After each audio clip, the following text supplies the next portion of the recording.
Rehber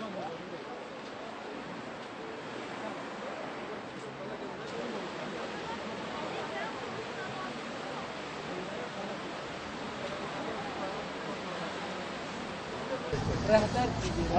Kolay gelsin.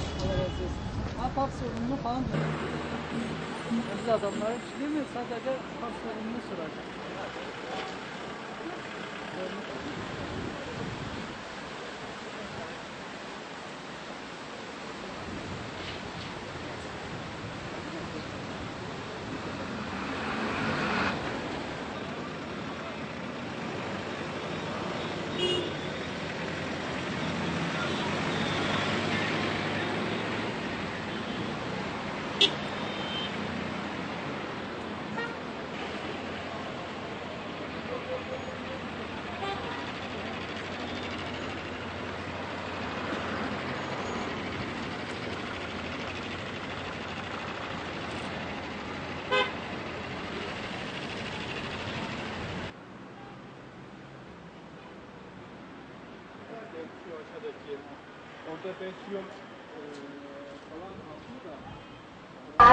Valla ilk önce alternatif yolların bulunmasını istiyoruz. Yani Cumhuriyet Caddesi'ne bir alternatifin bulunması iyi olur. Evet.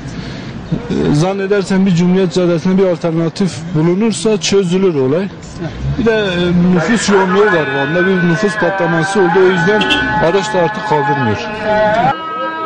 Bunlar çözüm değil.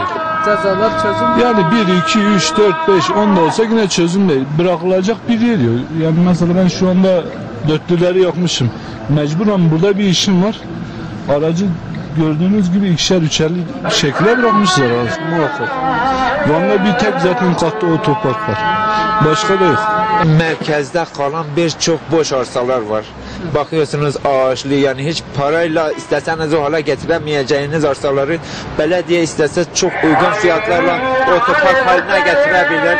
Artı yani bu yeni yapılan binaların, depremden dolayı yeni yapılacak olan binaların altında otoparklarını, bu memleketin otopark sorununu giderilecek şekilde alt katlarını otopark inşa ettirebilir, yani yoksa ruhsatını vermez. Artı yani çok seçenekler çok ama uygulayan yok. Sağlı sollu araçlar duruyor, bakıyorsun yoldan geçemiyorsun, güya genişlettiler.